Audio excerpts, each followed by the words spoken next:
Ciao, my name is Umberto Mucci and this is We the ItaliaNews, a weekly podcast about Italy. Today is Thursday, February 9, 2023.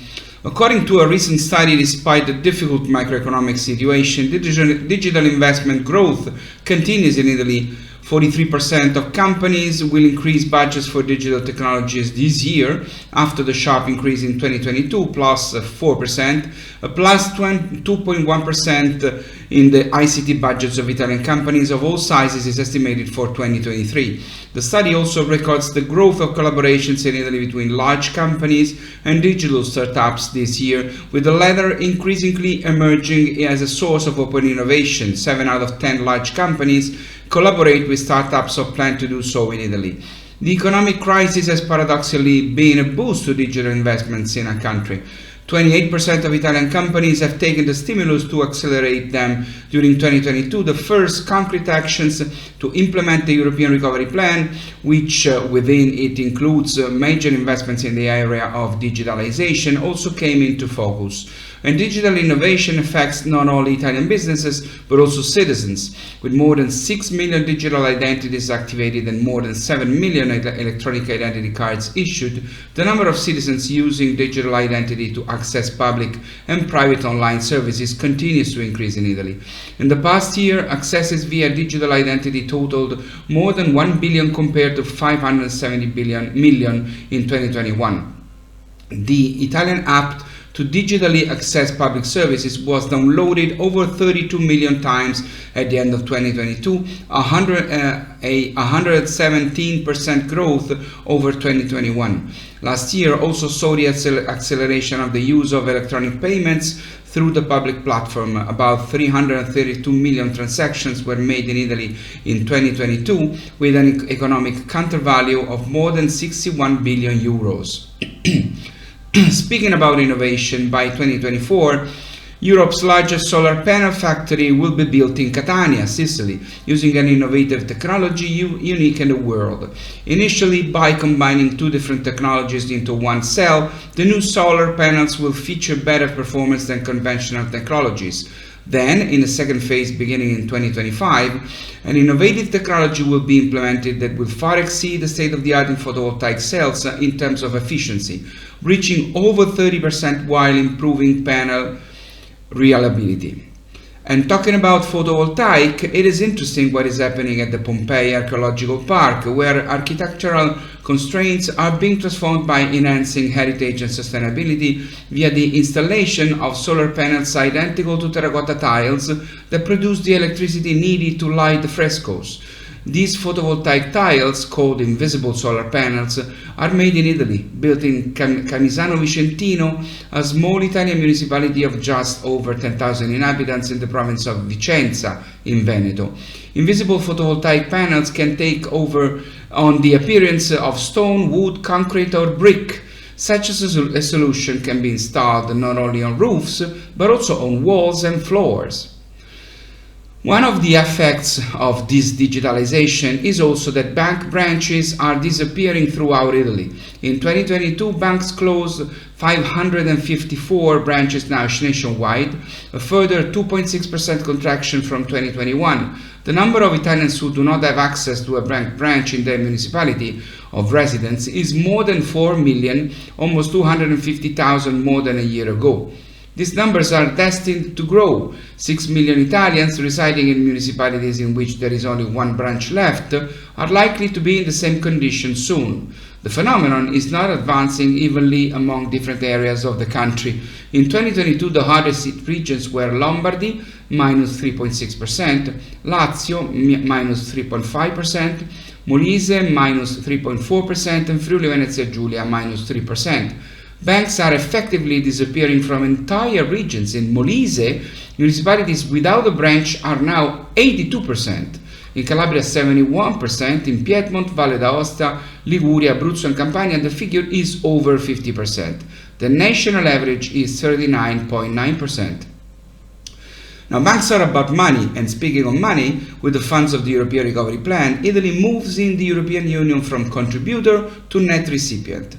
Amounting to 18.1 billion euros are the 2021 payments with which Italy has participated in the budget of the European Union, which, on the opposite side, has allocated resources for more than 26 billion euros to our country, of which more than 10 billion are related to the recovery plan.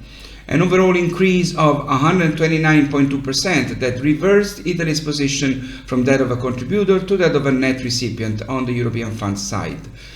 Throughout the period from the 1970s to the 1990s, our country was a net recipient, receiving more European funds than it paid out, but the situation reversed with the beginning of the 2000 decade. Now we are back to the situation of the last century. Wedding tourism is booming in Italy, with over 11,000 overseas couples tying the knot here in our country last year, according to the Destination Weddings in Italy Observatory. Tuscany was confirmed as favorite Italian region foreign wedding destination, with 21% of the total, followed by Lombardy, Campania, Puglia, Sicily and Lazio. And the survey said that the foreign wedding industry has big margins for expansion. Based on the length of stay of couples and guests at the ceremony, 2022 saw a turnover of 600 million euros, about 11% more than the levels we had in Italy in 2019. In Italy, which is going through serious demographic problems with too few births, decreasing every year, centenarians have never been so numerous, almost 20,000, 19,714 to be precise, of which 16,427 are women, 83% are women, and only 3,287 are men. This is the highest figure ever, and the growth, according to experts, is expected to continue in the near future. Between now and 2032, we expect a doubling of Italian centenarians. If you ask them directly, the Italian centenarians, the reasons are different to them: dining traditions, the habit of taking a little afternoon nap, or devotion to Sunday Mass. Instead, researchers say the conditions that Italian centenarians share include an intense network of relationships that avoid isolation, a non-sedentary lifestyle, and a low-calorie diet. In Italy, the region with the highest ratio of centenarian population to total residents is Molise, followed by Valle d'Aosta, Friuli Venezia Giulia, Liguria, and Abruzzo. Not even the pandemic has dented the lives of Italy's super elderly. During COVID's black months, centenarians were one of the few age groups in which there was no increase in deaths. The differences with the rest of the population are probably related to the fact that those who are 100 years and older are genetically selected, more resilient. In addition, centenarians were in home isolation even before COVID. Almost 9 out of 10 are protected in the family. Only 12% live in a residence for the elderly. Now, a few good news about Italy related to what we eat and drink. The first one is that coffee helps keep blood pressure low. This is the result of research by the University of Bologna going against every belief on the subject taken for granted. The study, published in the scientific journal called Nutrients, sampled 220 men and 283 women and shows how those who drink 2 or 3 coffees a day, like I do, have lower blood pressure on average than those who drink only 1 or none at all. This is the first study to observe this association in the Italian population, and the data confirm the positive effect of coffee consumption with respect to cardiovascular risk. The explanation is that caffeine is only one of several components of coffee, and certainly not the only one that has an active role. Caffeine can contribute to increased blood pressure, yes, but other bioactive components in coffee seem to counterbalance this effect with a positive end result with respect to blood pressure levels.